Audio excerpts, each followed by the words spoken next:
एक मिनट सुनो भाई, एक बात बताओ, परसों मैंने तुम्हें यूकैरियोटिक सेल और यार प्रोकैरियोटिक सेल में ट्रांसक्रिप्शन बताया था।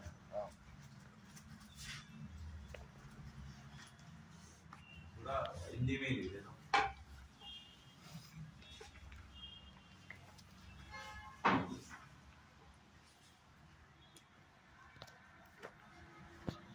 परसों हमारा ये डिस्कशन हुआ था यार, मैंने तुम्हें ये भी कहा था कि प्रोकैरियोटिक सेल तो बैक्टीरिया पे होता है। तो ठीक है यार, ये बात ये परसों हुई थी हमारी बात, तो कोई नई बात नहीं है, ये पुरानी ही बात है। हम आज की क्लास को शुरू करते हैं। अरे भाई, मैंने सुना है तेरे पास राइबोसोम होते हैं। कहता है हाँ सर, मेरे पास राइबोसोम होते हैं। ठीक भाई, मैंने सुना है तेरे पास भी राइबोसोम होते हैं। कहता है हाँ सर, मेरे पास भी राइबोसोम होते हैं। आज की क्लास यहीं से शुरू होती है भाई, थोड़ा देख लेना। तो यूकैरियोटिक सेल में भी राइबोसोम होते हैं और प्रोकैरियोटिक सेल में भी राइबोसोम होते हैं। राइबोसोम होते क्या है?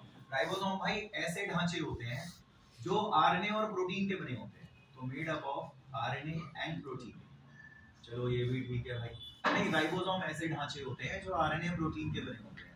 तो ठीक है भाई, राइबोसोम जो है वो आरएनए और प्रोटीन के बने हुए होते हैं।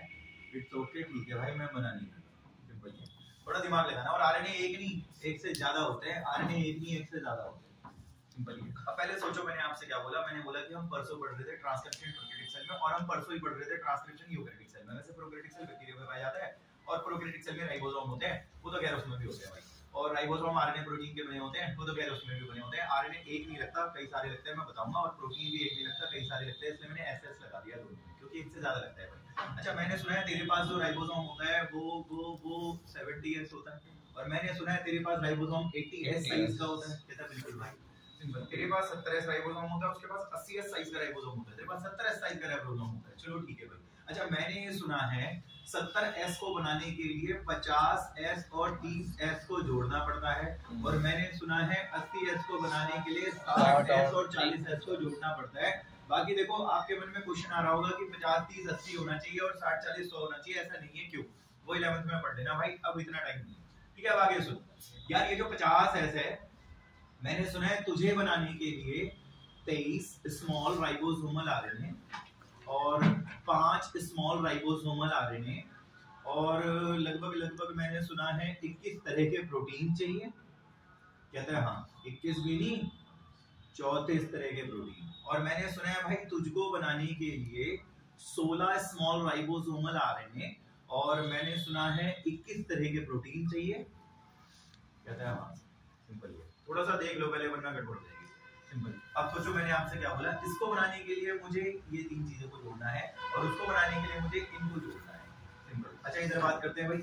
मैंने सुना है तुझको बनाने के लिए, बड़े ध्यान से सुनना, आता तुम्हें सब है, बस थोड़ा क्लासेस को जोड़ रहा है तुम्हें। 28 small ribosomal RNA, 5.8 small ribosomal RNA, 5 small ribosomal RNA, 33 तरह के प्रोटीन, 33 नहीं 50, 33 कह रहा हूं मैं भी। चलो ठीक है, इनको जोड़ दो आप, ये बन जाएगा भाई। और इसको बनाने के लिए आपको 18 स्मॉल राइबोसोमल आरएनए और 33 तरह के प्रोटीन जोड़ने हैं। ये करना है आपने, सिंपल है। उन दोनों को जोड़ लो, वो बन जाएगा। इनको जोड़ लो, वो बन जाएगा। इनको जोड़ लो, ये बन जाएगा। इनको जोड़ लो, ये बन जाएगा। इनको जोड़ लो, ये बन जाएगा। इनको जोड़ लेना, ये बन जाएगा। तो आप पहले देखते रहो, तुम सबको जोड़ के ये बनेगा, तुमको जोड़ के ये बनेगा, इनको जोड़ के ये बनेगा। ऐसे ही भाई, तुमको जोड़ के ये बनेगा, तुमको जोड़ के ये बनेगा, इनको जोड़ के ये बनेगा। सिंपल है। अब और आगे बात करते हैं। देखो कैसे कैसे चल रहे हो आप, किनको जोड़ के क्या बनेगा, किनको जोड़ के क्या बनेगा। फिर भूतनी वालों, तुम किससे बनोगे? कहते सर आपने इन बच्चों को परसों नहीं पढ़ाया। मैंने कहा क्या? ऐसा परसों आपको बताया था, याद करो वो वाला enzyme, DNA dependent RNA polymerase. आप सही कह रहे हो, मगर आपको मेरा टोन याद रखना है। मैंने आपको ये वाला जो एंजाइम है ना, इसका मैंने छोटा नाम भी बताया था, आपको याद है? RNA polymerase. आरएनए पॉलीमरेज भी कह सकते हैं, ये भी कहा था मैंने ये भी टॉन्ट मारा था कि प्रोकैरियोटिक, ध्यान से सुनना, प्रोकैरियोटिक के अंदर योगेश भाई अकेले बना दूंगा, कोई सा भी बनवा लो। मैं तो कोई सा भी आरएनए बना दूंगा, टीआरएनए, आरआरएनए, एमआरएनए। इसके अलावा इनमें कोई आरएनए बनाना हो, मैं अकेले बना दूंगा। सिंपल। और शायद एक लाइन भी पढ़वाई थी मैंने आपको, मुझे याद है, ओनली दिस सिंगल, ये पढ़ाया था मैंने कि सिर्फ ये सिंगल एंजाइम इज कैपेबल, ये इतना कैपेबल है कि it transcript all different type of RNA. ये सारे आरएनए बना देगा। 23 वाला भी बना दूंगा मैं योगेश भाई, 5 वाला भी बना दूंगा मैं, और 16 वाला भी मैं ही बना दूंगा अकेले। मैंने कहा ठीक है चलो वहां चलते हैं भाई। वहां याद करो, मुझे याद है मैंने तुम्हें पढ़ाया था 3 तरह के आरएनए पॉलीमरेज बताए थे, अगर आपको याद हो। मैंने कहा था यहाँ पे यही एंजाइम 3 तरह का न्यूक्लियस में बताया था, मुझे याद है। आरएनए पॉलीमरेज 1 बताया था, आरएनए पॉलीमरेज 2 बताया था, आरएनए पॉलीमरेज 3 मुझे याद है, मैंने तुम्हें पढ़ाया था। तो यही जो एंजाइम है आरएनए पॉलीमरेज एंजाइम जो आप कह रहे हो, ये वहां तो उस सेल के अंदर ये 3 प्रकार का होता है, जबकि यहाँ तो योगेश भाई मैं अकेले हूँ। मैंने कहा अच्छा, कहता अकेले ही काफी हूँ, मैं सारे बनाऊंगा। लेकिन वहां पे वो एंजाइम 3 प्रकार का था भाई, जिसमें जो पहले वाला है, पहले वाला योगेश भाई इससे भी मैं ही बनाऊंगा। मैंने कहा ठीक है, इससे भी मैं ही बनाऊंगा। मैंने कहा ठीक है, और योगेश भाई इससे भी मैं ही बनाऊंगा। मैंने कहा ठीक है भाई कोई बात सिंपल। और भाई तू कहता है योगेश भाई आप शायद भूल गए, एचएनआरएनए बनाऊंगा, उससे एमआरएनए बनता है, याद करो सिंपल। और भाई तू कहता भाई मैं इसे मैं बनाऊंगा। मैंने कहा ठीक है ऐसे बनाएगा। और कुछ बनाएगा? कहता है और भाई आपने शायद परसों पढ़ाया था कि मैं टीआरएनए भी बनाता हूँ। मैंने कहा ठीक है, और सुनो सर, स्मॉल छोटा सा न्यूक्लियस के अंदर आरएनए होता है, उसको एसएनआरएनए कहते हैं, स्मॉल न्यूक्लियर आरएनए, वे भी मैं ही बनाता हूँ भाई। मैंने कहा ठीक है। और भाई तू कहता भाई मैं तो आरआरएनए भी बनाता हूँ। ये अब आप बस मेरे सवाल का जवाब दे दो, काम चल जाएगा। ये बताओ आरएनए पॉलीमरेज 1 किसे किसे बना रहा है? आरआरएनए बना रहा है, और इसके अलावा ये वो 18 वाला बना रहा है, और ये 5 वाला बना रहा है, और ये 28 वाला बना रहा है। किताब पढ़ते हो, वो पहला पॉइंट पढ़ा था ना, वो पहले वाला पॉइंट आप निकालो जरा। वो फर्स्ट जो पॉइंट था ना, वो निकालना है तुम्हें, पहले वाला पॉइंट। और पहले वाले पॉइंट में भाई श्लोक की 2 लाइन मत पढ़ो, आप तीसरी लाइन में ढूंढो कहां लिखा आरएनए पॉलीमरेज 1। जो आपने पहला पॉइंट पढ़ा था ना, उसकी तीसरी लाइन। मैंने वहां से तुम्हारे साथ ना चीटिंग करी थी, मैंने ब्रैकेट का नहीं पढ़ाया था। अब तुम पढ़ो, सारा हो जाएगा, वो सारी लाइनें निकल जाएंगी आराम से। कहता है आरएनए पॉलीमरेज 1, जो आरएनए पॉलीमरेज 1 है, वे ट्रांसक्राइब करेगा, लिखा होगा वो आरआरएनए भी बनाएगा। और देखो उसमें ब्रैकेट में भी लिखा होगा 28 एसआरआरएनए भी वही बनाएगा, 5.8 एसआरआरएनए भी वही बनाएगा, और 18 एसआरआरएनए भी वही बनाएगा। ऐसे लिखा हुआ उसने भाई। उसके बाद देखो लिखा होगा आरएनए पॉलीमरेज 3, ये लिखा होगा। अब आगे पढ़ो, लिखा होगा एक तो टीआरएनए बनाएगा, इसके अलावा चेक करो लिखा होगा 5 एसआरआरएनए बनाएगा, और इसके अलावा लिखा होगा ये स्मॉल न्यूक्लियर आरएनए बनाएगा, एसएनआरएनए। ये बात आपकी वहां से खत्म हो गई, और उसके बाद की लाइन मैंने ईमानदारी से सारी पढ़ाई हुई। तो पॉइंट तुम्हारा खत्म हो गया भाई। मैंने परसों भी कहा था धीरे धीरे करके हो जाएगा, इधर उधर करके देखो हो गया।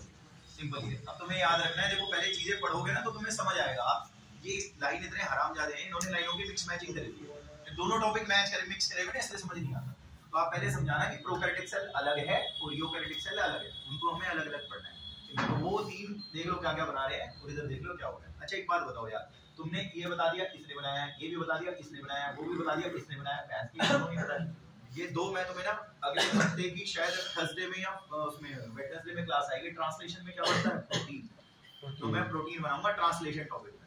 सिंपल है, ट्रांसलेशन टॉपिक सुना तो होगा आपने। तो ट्रांसलेशन में प्रोटीन बनाते हैं, इसलिए आप आज प्रोटीन को छोड़ दो, क्योंकि प्रोटीन हम लोग ट्रांसलेशन टॉपिक के अलग है वो वहां। लेकिन अभी फिलहाल आप ट्रांसक्रिप्शन पढ़ रहे थे, और आपने मेरे से परसों कहा था ट्रांसक्रिप्शन का मतलब डीएनए से आरएनए बनाना है। तो भाई आज मैं सिर्फ आरएनए बनाने की बात करूंगा, क्योंकि आप आरएनए बनाने के लिए ट्रांसक्रिप्शन पढ़ रहे हो। जिस दिन ट्रांसलेशन पढ़ाऊंगा उस दिन मैं आपको प्रोटीन्स का भी चक्कर बता दूंगा, चिंता मत करो। तो इतनी बात तो आपकी ये हो गई भाई। अब इससे आगे बात को लेकर के चल रहे हैं, थोड़ा उसको भी देखना ध्यान से है। देखो परसों का आप मुझे 2 बात बता दो, मैं एक पैराग्राफ ही करा दूंगा। देखो क्या बताना है तुम्हें वो सुनना। याद करो परसों भाई डीएनए बनाया था, अगर आपको याद है। मैंने कहा था एक तार 3 से 5 है, 5 से 3 है, ये बताया था भाई। मैंने ये भी कहा था, मुझे याद है, जो तार 3 से 5 है उसको टेम्पलेट कहते हैं। याद करो मैंने कहा था वो आरएनए बनाता है, और तू नहीं बनाता आरएनए साले, कोडिंग स्ट्रैंड है, ये बताया था मैंने तुम्हें। मैंने भाई यहाँ पे एक जीन लगाया था, प्रोमोटर जीन, और भाई मैंने यहाँ पे भी जीन लगाया था, टर्मिनेटर जीन। टर्मिनेटर जीन मुझे याद है। अभी देखते रहना, बहुत सारी चीजें हैं। तो चलो ठीक है, कोई बात नहीं है। डीएनए है, डीएनए में 2 तार है, एक तार 3 से 5 है, आरएनए बनाएगा, दूसरा वाला 5 से 3 है, मैच के आरएनए नहीं बनाएगा। ये 2 जीन से भी लगा रखे तुमने। और यहाँ पे आप याद करो, आपने यहाँ पे वो कोड से लगा दिए थे, कुछ है ATG लगा दिया आपने। तो ए के सामने टी है, टी के सामने ए, टी के सामने टी है, टी के सामने टी है, इसके सामने टी आएगा, इसके सामने टी आएगा, इसके सामने आएगा, इसके सामने सी आएगा। कॉम्प्लीमेंट्री रूल है ना। साइड में लिख देता हूँ मैं, यहाँ पे आपको कोई दिक्कत है तो, कि कॉम्प्लीमेंटेरिटी रूल ये कहता है कि भाई आप जानते हो ए के सामने टी लगता है, जी के सामने सी लगता है, किसमें? डीएनए। आरएनए में ए के सामने यू लगता है, जी के सामने सी लगता है। ये काम आरएनए में चलता है और ये वाला काम डीएनए में चलता है भाई। ये तो तुम्हें भी पता है। कि डीएनए में क्या रूल लगेगा कॉम्प्लीमेंट्री का और आरएनए में क्या रूल लगेगा कॉम्प्लीमेंट्री का। सिंपल ये, ठीक है। और सुनो अभी मेरी बात जरा ध्यान से सुनना, अगर आपको याद है सुनते रहना, अभी और भी चीजें आएंगी। कितने मिलो, चलो ऐसे ऐसे समझ आएगा। Nitrogen base plus pentose sugar plus phosphate group phosphate group phosphate group. 3 class पहले ये भी बोला मैंने, कहा था ये दोनों कौन है, न्यूक्लियोसाइड न्यूक्लियोसाइड है, आप सही कह रहे हो। और ये कौन है, ट्राइफॉस्फेट है भाई, बिल्कुल सही कह रहे हो। मेरे को जरा 2-4 और लिखने, nitrogen base plus pentose sugar plus phosphate group है। Nitrogen base plus pentose sugar plus phosphate group है। और nitrogen base plus pentose sugar है, और भाई फॉस्फेट ग्रुप है। मतलब सीधी बात है, फॉस्फेट ग्रुप हो गया, फॉस्फेट ग्रुप, तीन तो फॉस्फेट ग्रुप है, ट्राइफॉस्फेट तो ये हो गया क्योंकि 3 फॉस्फेट तो ट्राइफॉस्फेट है। और ये न्यूक्लियोसाइड है आपका। अच्छा एक बात बताओ, अगर मैं आरएनए की बात कर रहा हूं तो आरएनए में नाइट्रोजन बेस क्या होते हैं, ए होता है, जी होता है, सी होता है और यू होता है। ये आरएनए के होते हैं, देख लो ना आरएनए के, और ए होता है, जी होता है, सी होता है, यू होता है। और डीएनए होता तो ये 4 होते, आरएनए तो वो 4 है। तो नाइट्रोजन बेस में मैंने लिख दिया भाई, सिंपल। अभी और ध्यान से सुनना, तुम्हें उस दिन की क्लास याद भी होगी जिस दिन मैं ऐसा कुछ बता रहा था आपको, 2-3 क्लास पहले की तो बात है, बस वही लगानी है तुम्हें। आ जाओ अब हिसाब बराबर करते हैं, देखो क्लास का ध्यान से सुनना। यार ये बताओ, ये सीधा जाके छूट जाएगा क्या? नहीं, क्या करता है, पहले सिग्मा फैक्टर जाएगा, सिग्मा जाता था यहाँ पे, यही होता था ना पहले। चलो सिग्मा जाता था, फिर आरएनए पॉलीमरेज जाएगा, फिर ये भाई साहब जाते थे यहाँ पे, ये चले गए यहाँ पे।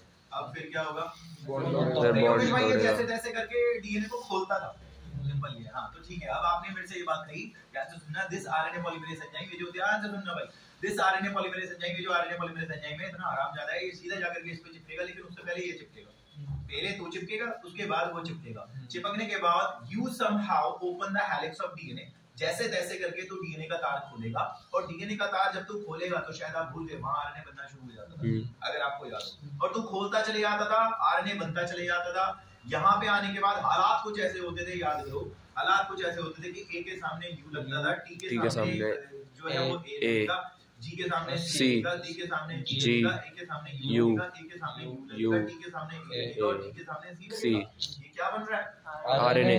क्या देख रहे हो आप, RNA formation, only a small stretch of RNA, थोड़ा सा हिस्सा आरएनए का bind to DNA, otherwise total RNA is in the air, simple, सारा हवा में है ना वो, थोड़ा सा ही तो जुड़ा हुआ है यहाँ पे, आप ये भी कहोगे। और सुनो, ये तुमने एम ही कुछ भी लिख दिया या कॉम्प्लीमेंट्री रूल के अकॉर्डिंग, कॉम्प्लीमेंट्री रूल के अकॉर्डिंग भाई ऐसा नहीं होता, तुमने हवाबाजी में बता दिया। दोबारा से बताओ, मैं दोबारा से ये कह रहा था, सुनो जरा ध्यान से, कि पहले तू आकर के चिपक जाएगी, उसके बाद यू आके चिपक जाएगा, चिपकने के बाद यू समहाउ ओपन करेगा, ओपन करने के बाद तो योगेश भाई मैं रीड करूंगा, रीड जैसी मैं करूंगा मैं ये पढ़ूंगा, यहाँ क्या लिखा हुआ है, ए लिखा हुआ है, ए के सामने क्या चीज है, तो यू लेकर के आऊंगा ना मैंने कहा कहां से लाएगा, बोलती है कह रहा ये रहा ना यू, ये भी लिख रहा तुम्हें यू, इसे लेके आऊंगा मैंने कहा अच्छा इसे लाता है, तो ये तो न्यूक्लियोसाइड ट्राइफॉस्फेट है, कहता हां इसी को लेकर के आऊंगा मैंने कहा तू इसको लाएगा, कहता देखो भाई मैं क्या करता हूं, पहले ये जाकर के चिपकेगा, मैंने कहा हां, फिर मैं जाके चिपकूंगा, मैंने कहा हां, फिर मैं तार को खोलूंगा, मैंने कहा हां, फिर मैं पढ़ूंगा,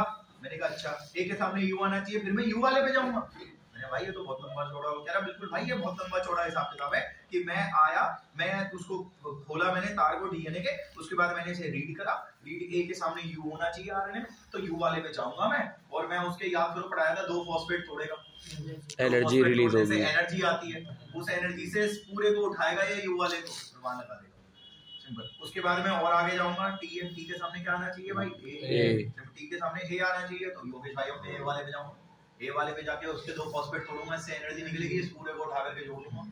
उसके बाद भाई जी है तो बताओ क्या चाहिए, सी, मैं सी वाले पे जाऊंगा, सी वाले के भी वही 2 फॉस्फेट तोड़ूंगा, एनर्जी निकलेगी, पूरा को उठा करके वहां जोड़ लूंगा भाई, सिंपल ये। इस तरीके से मैं अपना देखते रहूंगा भाई, ये देखो ना आप दिमाग लगाओ, यहाँ पे सी है तो सी के क्या जी वाले को ढूंढेगा, तो जी वाला ये रहा तुम्हारा, वो उसके 2 फॉस्फेट तोड़ेगा, एनर्जी निकलेगी, उससे इस पूरे को वहां जोड़ेगा वो, सिंपल ये। फिर वैसे ही इसको देखेगा टी, तो वो ए टी के सामने यू होना चाहिए आरएनए में, तो यू वाले पे जाएगा, उसको तोड़ेगा तो जोड़ेगा, सिंपल है। फिर दोबारा यू और यू वाले पे जाएगा, तोड़ेगा और जोड़ेगा, सिंपल। ऐसे करके वो अपना काम चलाता रहेगा और यहाँ तक आपका मामला पहुंच चुका होगा, और आपने वो खरीद दिया है, ए के सामने यू वाला आपने ये लेकर के लगा दिया होगा पूरा, डी के सामने आपने ए वाला ये लेके लगा दिया होगा आपने वहां पे भाई, सिंपल। ये जो जोड़ने के लिए एनर्जी चाहिए, 2 फॉस्फेट तोड़ के एनर्जी आ तो रही है, सिंपल, और इस तरीके से वो काम करता चले जाएगा। चलो मैं लिख देता हूँ, ए के सामने उसने यू वाला लगाया होगा लाके, टी के सामने ए वाला लगाया होगा, उसने लाके टी के सामने सी वाला लगाया होगा, टी के सामने जी वाला लगाया होगा, ए के सामने यू वाला, टी के सामने ए वाला, टी के सामने सी वाला, ये लगा दिए होंगे उसने। एंड इन द फाइनली मैं देख रहा हूं, मैंने आपसे कहा ना ओनली अ स्मॉल छोटा सा हिस्सा बस जुड़ा हुआ है, बाकी तो सारा वहां सिंपल ही है। ये वर्ड ये क्या है, ये नेसेंट और नेसेंट तो आप भी हो, आप विकासशील हो, बन रहे हो ना आप बने थोड़ी ना होगे कुछ, पर आप बन रहे हो। बन तो हो नहीं रहा ना, जो पढ़ाई जारी नहीं है जिसकी। तो जो कोई रोड पे रिक्शा चला रहा है, मैंने कहा पढ़ाई, कहता पढ़ाई नहीं करता हूँ। मैंने कहा क्यों नहीं करता, कहता वो स्कूल जाने का टाइम ही नहीं मिलता, मैं तो घर चला रहा हूँ। मैंने कहा कुछ जीवन में बनना चाहता है, कहता है डॉक्टर। मैंने भाई कैसे बन जाएगा, क्वालिफिकेशन ही नहीं इकट्ठी करेगा तो कैसे बनेगा, स्कूल तो ज्वाइन करना पड़ेगा भाई, तो ये ओपन से पढ़ ले। ये तो भाई आप लोग डॉक्टर बनने के लिए भी चल रहे हो, उसमें तो प्राथमिकता ये है ना, पहले बच्चा 12वीं पास हो 50% के साथ, फिर नीट का फार्म भरा हुआ हो, फिर उसमें कट ऑफ ज्यादा हो, तो ये आप कर रहे हो भाई। विकासशील बोलते हैं इसे।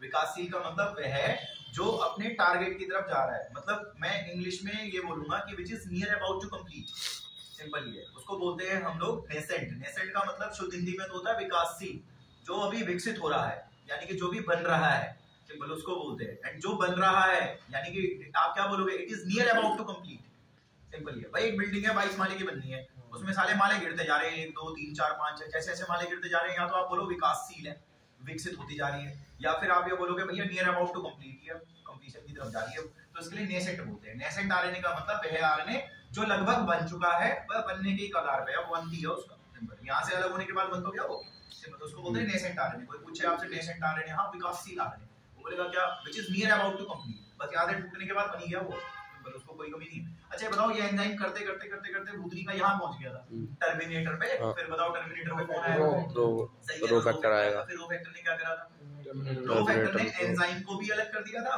टर्मिनेट कर दिया था, एंड नेसेंट आरएनए को भी उसने अलग कर दिया था, नीचे गिर दिया था भाई। किताब पढ़ते हैं हम लोग, किताब में मैं बता दूं कहां है आपने, जहां पहला पॉइंट पढ़ रहे थे ना, पहला पॉइंट छोड़ो, उल्टा पन्ना पलटो आप, लास्ट पैराग्राफ है, उल्टा पेज पलटोगे ना उससे, जो पहला पॉइंट आप पढ़ रहे थे वो नहीं, उससे एक उल्टा पेज पलटो आप, और लास्ट पैराग्राफ है, लास्ट पैराग्राफ में सेकंड लास्ट लाइन देखो, लिखा होगा सिर्फ ये single DNA dependent RNA polymerase is capable, वो लाइन ढूंढनी है आपने, चौथी लाइन। ये लाइन मैंने पढ़ाई थी तुम्हें, मुझे याद है कि ये जो single DNA dependent RNA polymerase है, सारे आरएनए बनाएगा ये बैक्टीरिया में, ये ना भाई single DNA dependent RNA polymerase, ये नहीं सारे आरएनए बनाऊंगा वो भाई।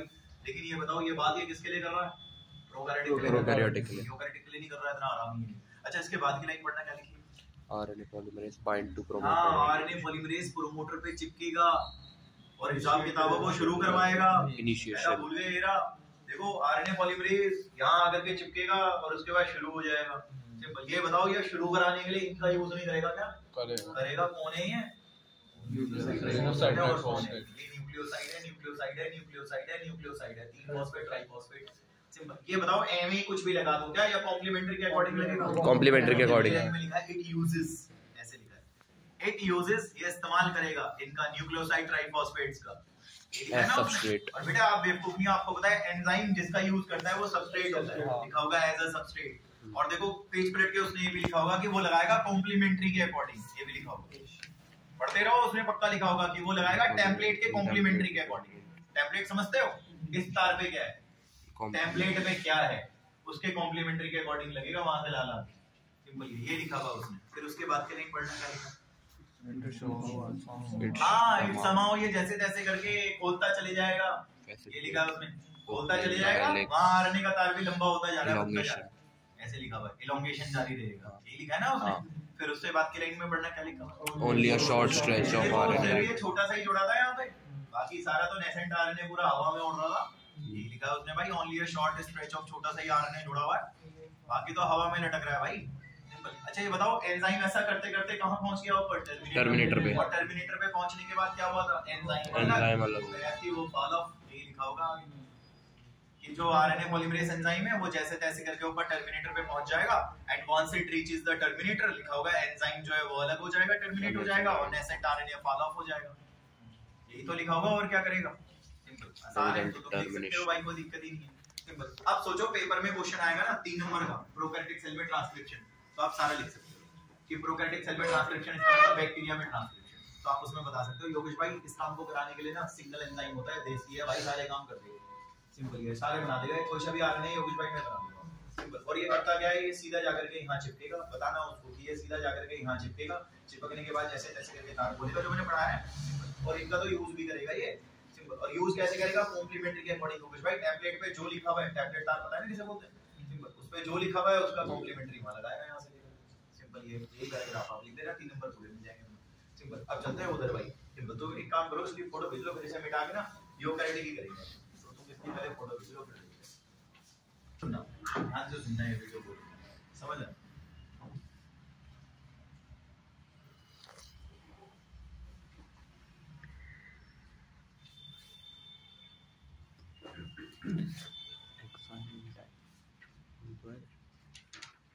क्या नाम था, ये क्या है, ये एचएनआरएनए। अब आप कह नहीं सकते कि एचएनआरएनए क्या है, तो ये है एचएनआरएनए भाई। इसमें क्या लग रहे हैं, क्या लग रहे हैं, ये देख रहे होंगे आप, एक्सॉन है, ये इंट्रॉन, बीच का इंट्रॉन, ये एक्सॉन है, ये इंट्रॉन है, ये एक्सॉन है, ये इंट्रॉन है, और ये एक्सॉन, ये। अच्छा ठीक है, मतलब सीधी बात है, exon intron are present in alternate manner. हाँ, exon intron are present in alternate manner, कि एक एक्सॉन है तो दूसरा इंट्रॉन है, फिर एक्सॉन है तो इंट्रॉन है। ऐसा नहीं हो सकता कि आप 2 एक्सॉन एक साथ दिखा दो, ऐसा भी नहीं हो सकता कि आप 2 इंट्रॉन एक साथ दिखा दो। एक्सॉन के बाद इंट्रॉन ही होगा और इंट्रॉन के बाद एक्सॉन ही होगा, अल्टरनेट मैनर में होगा। भाई ये एक्सॉन इंट्रॉन क्या है, आओ यहाँ बात करते हैं।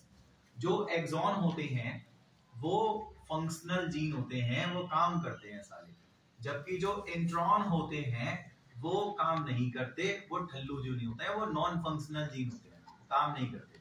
भाई के काम करें, प्रोटीन बनाते हैं और के काम करें, दे कोड फॉर प्रोटीन, तो ये नहीं बनाते क्या, नहीं ये नहीं बनाते, तभी तो बोल रहा हूँ नॉन फंक्शनल है, do not code for protein, simple. अब आप सोचो, आप ये बात कहोगे, 2 बातें हो गई भाई। पहला आप कहोगे एचएनआरएनए में, ध्यान से सुनना, पहला आप कहोगे एचएनआरएनए में एक्सॉन इंट्रॉन अल्टरनेट मैनर में, और दूसरा आप बोलोगे कि एक्सॉन काम करने वाले जीन है, प्रोटीन बनाते हैं, इंट्रॉन काम नहीं करते, प्रोटीन नॉन फंक्शनल, सिंपल। ये तो हो गया भाई एचएनआरएनए के बारे में। अच्छा एक बात बताओ, ये सीधा उसे बना देगा या पहले इसे बनाएगा, लिख दो इस बात को। और वे आरपी2 कहता है हाँ मैं आरएनए पॉलीमरेज 2, तो तू पहले उसे बनाएगा ना, कहता है हाँ मैं पहले इसे बनाऊंगा, लिखता हूँ, ये पहले प्राइमरी ट्रांसक्रिप्शन करके इसे बनाएगा, सिंपल ये, ठीक है। जो बोल रहा हूँ वही लिख रहा हूँ। अरे तू सीधा उसे थोड़ी ना बना देगा, पहले तो उसे बनाएगा, कहता है आरपी2 है ना, तू कहता हाँ मैं आरपी2 हूँ और मैं पहले ट्रांसक्रिप्शन करके इसे बनाऊंगा।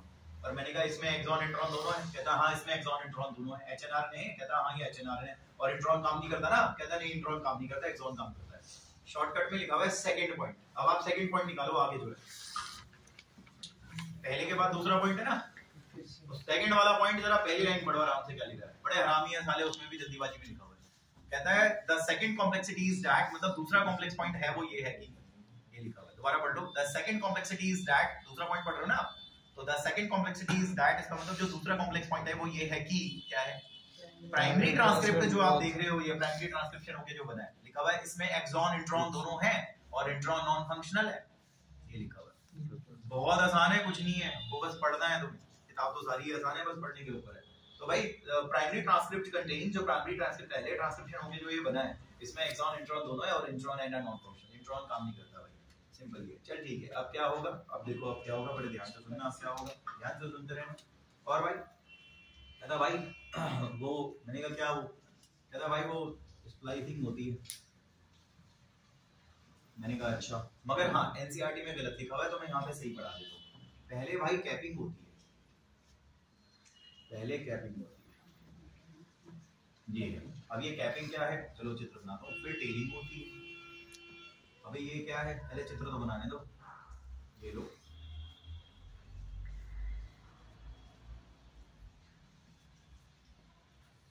एक दो तीन चार, 1 2 3 4, सही है भाई, ऊपर 3 डैश है, नीचे 5 डैश है। हाँ सुनो, ध्यान से सुनना भाई, यहाँ पे ध्यान से सुनना, यहाँ पे चिपका रहा हूँ, क्या चिपका रहा है, Mg 3 बार P। अबे ये क्या है, ये है methyl, methyl guanosine triphosphate, Mg triple नहीं पहले सुन लो भाई, आपने क्या करा, 5 डैश एंड है, हाँ जो 5 डैश एंड है उसको चिपका दिया Mg 3 बार P। मिथाइल मोनोसिन ट्राइफॉस्फेट चिपका दिया। क्या है ये अनयूजुअल मतलब बेकार का न्यूक्लियोटाइड है ये। सिंपल। कोई पूछे आपसे एमजी 3 बार भी बता देना बेकार का न्यूक्लियोटाइड है। सिंपल। और ये आपकी जो रिएक्शन है ये है कैपिंग भाई, ये कैपिंग है। सिंपल। पहले बोलना सीख लो वरना दिक्कत हो जाएगी। तो आपने देखा अभी कैपिंग करवाई है मैंने। कैपिंग का मतलब कुछ नहीं है, टोपी पहनी है, किसी केमिकल की टोपी पहना है। किस केमिकल की टोपी बनाई है? इस केमिकल की टोपी बनाई है। क्या है ये केमिकल? बेकार का न्यूक्लियोटाइड है। जब जरूरत पड़ेगी ताकत दूंगा वरना कोई काम नहीं। जब जरूरत पड़ेगी ताकत दूंगा वरना कोई काम नहीं। सिंपल है, आसान है। चलो आगे चलते हैं, जरा ध्यान से सुनना वरना गड़बड़ हो जाएगी। ये क्या लिखा हुआ है? टेलिंग। 1 2 3 4 5 6 7 8 9 10 11 12 13। अबे छोड़ो ना, 200 से 300 ले लेना यार। ये 13 मेरा मतलब 200 से 300 ले लो। है क्या ये एडेनाइल केमिकल के रेसिड्यूज हैं। अच्छा एडेनाइल के रेसिड्यूज है, बिल्कुल इन्हें ऐसे लगाता चलेगा। 200 300 लगाऊंगा तो पूंछ बन जाएगी बहुत लंबी। बिल्कुल भाई पूंछ बन जाएगी। टेलिंग कह रहा हूं मैं। अब ये बताओ टेलिंग में तुमने क्या लगाए हैं? एडेनाइल रेसिड्यूज। पोली का मतलब बहुत सारे एडेनाइल बना दी। सिंपल, बहुत सारे बिल्कुल 200 से 300 एडेनाइल, बिल्कुल एडेनाइल की पूंछ बना दी। टेलिंग है। सिंपल है। और एडेनाइल जोड़े हैं या अल्कोहल जोड़े हैं? एडेनाइल। लिखा नहीं आपने एडेनाइलेशन, क्योंकि एडेनाइल जोड़े हैं इसलिए एडेनाइलेशन। सोचो ना, पढ़ाया होगा तुम्हें केमिस्ट्री में, वो क्लोरीन पढ़ा था, क्लोरीनेशन। सिंपल। ऑक्सीजन जोड़ेगा ऑक्सीजनेशन। सिंपल है। तो यहाँ पे तो मैंने एडेनाइल जोड़े तो एडेनाइलेशन। बहुत सारे एडेनाइल की पूंछ 200 से 300 लगा दिए, सारे पूंछ ही बना दी। टेलिंग भी हो गया भाई। टेपिंग की टोपी बनाई आपने। सिंपल है। अब क्या होगा? अब होगा स्प्लाइसिंग। स्प्लाइसिंग में क्या करना है? रुको बता दो क्या करना है। 2 3 4 नीचे 5 डैश था जिसपे आपने Mg 3 बार P चिपकाया था। ऊपर जो है वो 3 डैश था जिसपे आपने 200 से 300 एडेनाइल चिपका के लंबी सी पूंछ बना दी थी भाई, बहुत बड़ी। सिंपल ये कर दिया था। बताएंगे यहाँ पे क्या हुआ है? इंट्रॉन आपने निकाल दिए बाहर। तो इंट्रॉन आपने निकाल दिए और आपने क्या जोड़ दिए? एक्सॉन। कैसे कैसे निकाल दिए आपने इंट्रॉन? कुछ किसी की मदद से निकाले। किसकी मदद से निकाले? इनकी मदद से निकाले। किसकी मदद? स्मॉल न्यूक्लियर आरएनए की मदद से निकाले। उसका काम है। सिंपल ये। ठीक है, देखो तुमसे ऐसे पूछ लेगा वो, इसका काम क्या है? अरे बोल लेना इसका काम देखो पता नहीं है साले, जोड़ के राइबोसोम तभी तो बनेगा। ये राइबोसोम बनाने के लिए उन्हें जोड़ना पड़ेगा ना, जोड़ेंगे नहीं तो कैसे बनेगा? वो भी तो जोड़ के वो बनाने के लिए 40S बनाने के लिए उसका काम ही है, जोड़ करके 40S बनेगा। इनको जोड़ करके 60S बनेगा। फिर वो पूछेगा तुमसे इसका काम क्या है? आप बताने इसका काम क्या है? वो इंट्रॉन हटाता है और क्या काम है? सिंपल ये छोटा सा होता है क्या? हाँ ये छोटा सा होता है और ये न्यूक्लियस में होता है। वैसे आपको बता दूं मैं, सारी क्रिया न्यूक्लियस में चल रही है। सिंपल, ये सब न्यूक्लियस में चल रहा है। मैं कारण भी बता दूंगा आपको क्यों चल रहा है, क्योंकि परसों की क्लास अगर आपके दिमाग में है तो मैंने आपसे कहा था कि ये न्यूक्लियस में होता है। सिंपल ये। अब सोचो मैं इस कमरे में खड़ा हूं तो कमरे में ही तो पढ़ा रहा हूं मैं यार, ऐसे थोड़ी ना हो सकता है मैं यहाँ खड़ा हूं साले पढ़ाई सामने हो रही है, आवाज वहां कैसे आत्मा थोड़ी ना जाएगी। जहां मैं हूंगा वहीं तो वर्क करूंगा ना मैं। सिंपल ये। तो आरएनए पॉलीमरेज तू कहां था? न्यूक्लियस में। तो ये सारा काम न्यूक्लियस में चल रहा होगा। सिंपल। और योगेश भाई मैं भी न्यूक्लियस में हूं, मेरा नाम ही है छोटा सा, तो मैं न्यूक्लियस में हूं।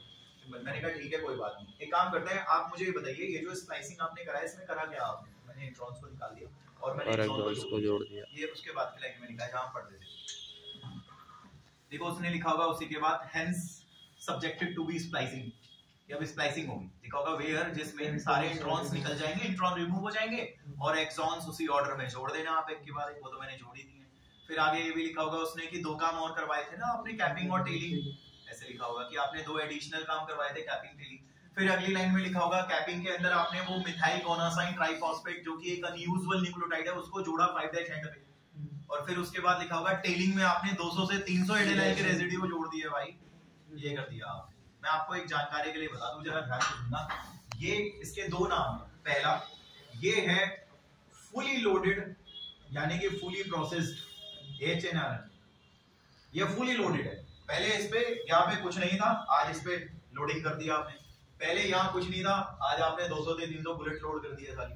सिंपल ये। तो आपने 3' एंड पे भी लोड कर दिया है, नीचे 5' पे भी आपने Mg3 भी लोड कर दिया है। तो भाई ये तो फुली प्रोसेस्ड एचएनआरएनए और आप इसी को mRNA के नाम से जानते हैं। सिंपल ये चीज है, बहुत आसान है, कुछ नहीं है। कोई आपसे बोल देना now this fully processed hnRNA, ये पूरा लोडेड एचएनआरएनए है एंड इट इज mRNA। अब आपको समझ आ गया होगा कि एचएनआरएनए से mRNA कैसे बना, लोडेड होके बना। ये भी लिखा इसके बाद कि अब ये फुली प्रोसेस्ड एचएनआरएनए है, इसको आप mRNA कहेंगे। सिंपल। आप बताएंगे क्रिया कहां हो रही थी? न्यूक्लियस में हो रही थी ना। अब न्यूक्लियस में था तो कहता है हाँ योगेश भाई मैं न्यूक्लियस में था क्योंकि ये क्रिया न्यूक्लियस में हो रही थी, but now I transfer to cytoplasm. मैंने कहा क्यों? कहता है फॉर ट्रांसलेशन। अब मैं साइटोप्लाज्म में जाऊंगा ट्रांसलेशन करने। ये भी लिखा हुआ है, लिखा होगा कि अब ये एमआरएनए, लिखा होगा कि अब ये साइटोप्लाज्म में जाएगा ट्रांसलेशन करने के लिए, तो भेज देना इसको साइटोप्लाज्म में ट्रांसलेशन करने के लिए, कोई दिक्कत नहीं। इतनी बात आपकी हो गई भाई, इसकी भी फोटो खींच लो, हो जाएगा। सही कह रहे हो, यूकैरियोटिक में क्या ड्रामा है तभी बता चलो मैं बता दूं फिर बता।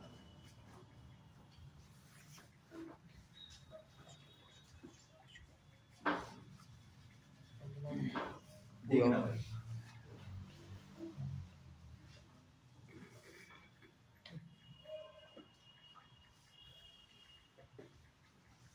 आप यहाँ से नेपाल आराम से क्यों चले जाते हो?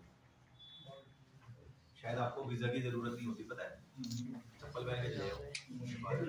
हाँ मैं तो जा रहा हूँ, मैं तो आपको बता रहा हूँ, बॉर्डर से ऐसे जाते हैं हम। देखो नेपाल इंडिया, माँ कसम ऐसे ही करा था मैं यूं खड़ा हुआ, मैं नेपाल इंडिया, मैंने कहा काचो काचो भालो तुम्हारी बहन की डालो। वो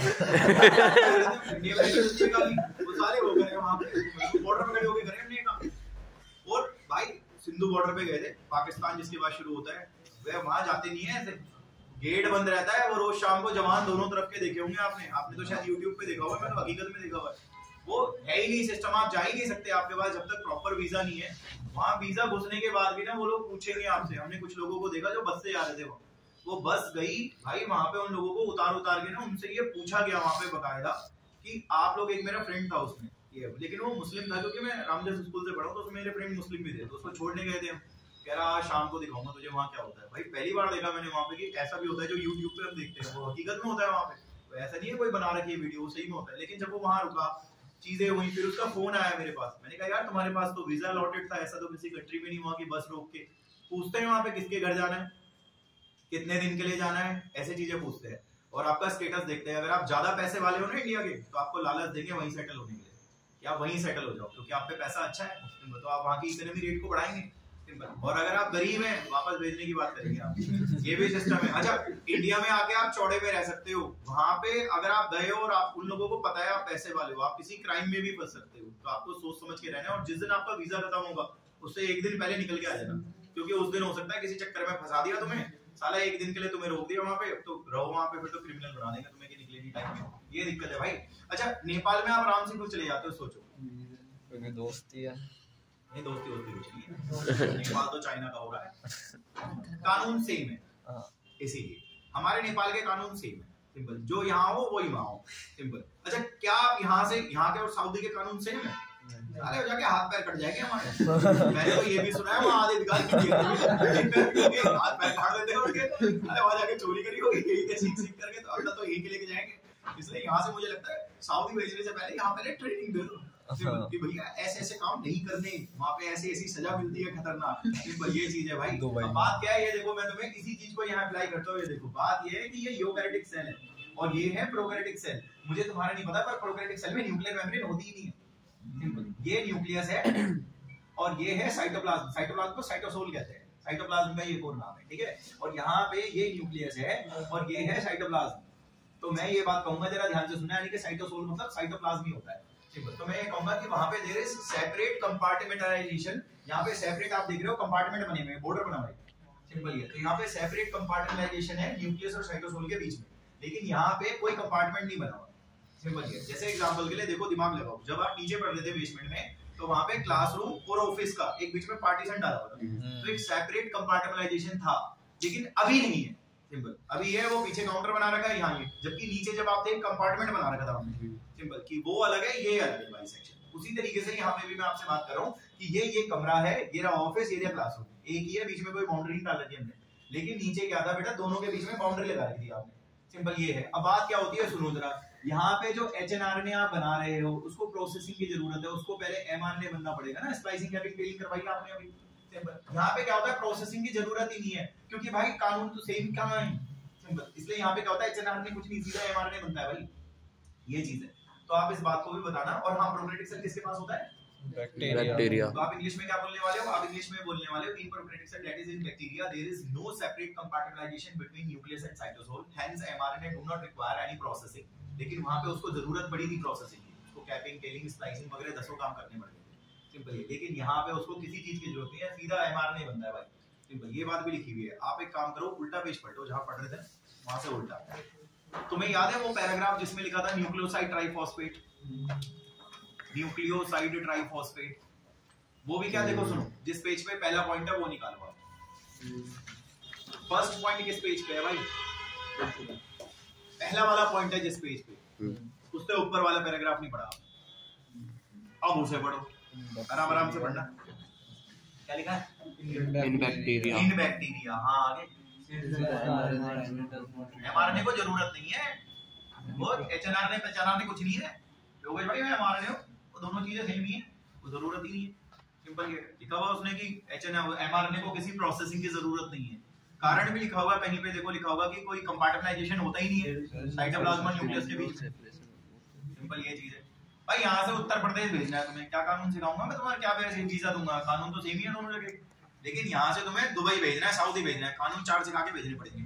सिंपल ये सिस्टम है। तो वही चीज है भाई, यहाँ से यहाँ भेजना है। अरे क्या सेपरेशन तो है नहीं, रूल तो सेम ही रहेंगे। सिंपल, लेकिन यहाँ से यहाँ के रूल बदल जाते हैं, क्योंकि मेम्ब्रेन के बाद वो रूल बदल जाते हैं। बाकी मुझे तुम्हारा नहीं पता, अगर आपके थोड़ा बेस तेज है तो आपको पता होगा। न्यूक्लियस की आदत पता है क्या होती है? न्यूक्लियस कहता है मैं आरएनए को नहीं आने दूंगा, वो ये होता है आरएनए को लेके जाने दूंगा। आरएनए को बाहर जाना है चला जाएगा, आरएनए को अंदर आना अंदर नहीं आएगा। लेकिन सुनो, डीएनए को आने दूंगा पर डीएनए को जाने नहीं दूंगा। सिंपल ये चीज है, बड़े ध्यान से सुनना भाई। देखो जो चीज आएगी वो जाएगी नहीं, वो हमारी, और जो चीज गई वो गई, वो हमारी नहीं है। सिंपल ये, यानी कि चीज जाने के बाद उसे आने नहीं देंगे, और कोई चीज आ गई तो उसे जाने नहीं देंगे। तो भाई इसकी आदत होती है, डीएनए को आने देता है पर डीएनए को जाने नहीं देता, आरएनए को जाने देता है पर वापस नहीं आने देता। शायद आपने एचआईवी वायरस देखा होगा। एचआईवी वायरस चाहता था मैं अपना आरएनए सीधा डालूं, पर नहीं डाल पाया था। इसलिए याद करो उसका आरएनए किस में कन्वर्ट हुआ था? डीएनए में फिर जाने। लेकिन फिर डीएनए बाहर नहीं आया था, याद करो, उसको आरएनए बनाना पड़ गया था बाहर आने के लिए। सिंपल, अगर आपको एचआईवी की साइकिल याद हो। बाकी आपके बेस स्टेज नहीं है तो आप यही रख लो जैसे वो पढ़ा रहा है आपको। सिंपल कि यहाँ कोई कंपार्टमेंटलाइजेशन नहीं है, तेरे को कोई प्रोसेस की जरूरत नहीं है, तो वैसे ही रहेगा। लेकिन वहां पे उसे जरूरत पड़ती है क्योंकि कंपार्टमेंटलाइजेशन होता है भाई। सिंपल। अच्छा एक बात बताओ, सुनो योगेश भाई, मैंने कहा ट्रांसक्रिप्शन करना है। अच्छा योगेश भाई, हाँ ट्रांसलेशन करना है। अरे भूतनी के कर ले, क्या दिक्कत है? योगेश भाई ट्रांसक्रिप्शन करना है, वो तो यहाँ होगा। योगेश भाई ट्रांसलेशन करना है, वो यहाँ होगा। ये ट्रांसलेशन यहाँ नहीं होता भाई, और ट्रांसक्रिप्शन यहाँ नहीं होता भाई। ट्रांसक्रिप्शन यही होता है, ट्रांसलेशन यही होता है। लेकिन यहाँ पे क्या है, कोई कंपार्टमेंट ही नहीं है, बोलो भाई।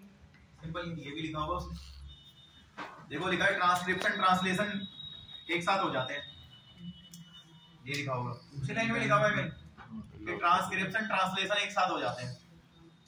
सेम कंपार्टमेंट लिखा है ना। सिंपल, तो भैया क्या है यहाँ, तो सेपरेशन ही नहीं है, तो ट्रांसक्रिप्शन ट्रांसलेशन एक साथ ही हो जाते हैं। सिंपल ये, अब पार्टीशन नहीं है ना, पढ़ते पढ़ते ही पीछे पंकज भाई से नोट्स ले लो, पढ़ते पढ़ते फीस दे दो, चेंज ले लो। सिंपल ये, तो पढ़ते पढ़ते ही काम हो जाएगा। लेकिन भाई अगर पार्टीशन होता, आपको स्पेशली उठ के डोर से बाहर जाना पड़ता, उससे बात करनी पड़ती, वापस आना पड़ता था, झंझटें होती। वही चीज बता रहा हूँ भाई, पार्टीशन नहीं है ना, बोलो एक साथ क्या दिक्कत है? वहाँ पार्टीशन है ना, इसलिए रुक रुक के होना पड़ेगा। सिंपल, ये कह रहा है वो आपसे भी। सिंपल, अब इसके अंदर क्या रह गया मैं बताता हूँ आपको क्या रह गया। वो न्यूक्लियोसाइड ट्राइफॉस्फेट है ना, जो शुरू की 3-4 लाइन, जहां न्यूक्लियोसाइड ट्राइफॉस्फेट लिखा था उस पैराग्राफ की बात कर रहा हूँ मैं। उसमें शुरू की 3-4 लाइन ये रह गई ना आपकी, तो वो अभी नहीं होंगे भाई, वो ट्रांसलेशन के साथ तो हम लोग नेक्स्ट क्लास में करेंगे। इससे आगे ट्रांसलेशन टॉपिक है, लगे नेक्स्ट क्लास में ट्रांसलेशन टॉपिक है, वो बिल्कुल अलग है। एक चीज और है, ये बुक दिखेगी सुनो भाई सुनो, ये तो रह गया आपका। तो सुनो, जब मैं ट्रांसलेशन पढ़ाऊंगा ना, ट्रांसलेशन के साथ ये भी हो जाएगा। और रुको 1 मिनट में खुद ही बता देता हूँ भाई, ये मैंने करा दिया था। लैक ऑपेरॉन में याद करो, मोनोसिस्ट्रॉन पॉलीसिस्ट्रॉन मैंने करा दिए थे, मुझे याद। ये पेज नहीं हुआ, ये नहीं करा ट्रांसलेशन के बाद। पहले सुन लेना, मैं खुद ही बता रहा हूँ क्या हुआ है क्या नहीं हुआ, कहीं आप बात ट्रांसक्रिप्शन वाला पेज। भाई देखो, ये 3-4 लाइनें मैंने नहीं कराई हैं, ये मैं ट्रांसलेशन टॉपिक कराऊंगा अगली क्लास में, उसके साथ ये पेज होगा। ये ऊपर का हो चुका है, पर ये पेज नहीं हुआ, ये भी कराऊंगा, लेकिन ट्रांसलेशन के बाद निकलेगा ये, अभी नहीं निकाल पाओगे आप इसको। तो ट्रांसलेशन पढ़ना जरूरी है, नेक्स्ट क्लास में हम लोग ट्रांसलेशन कर लेंगे, है ना। आपको इसमें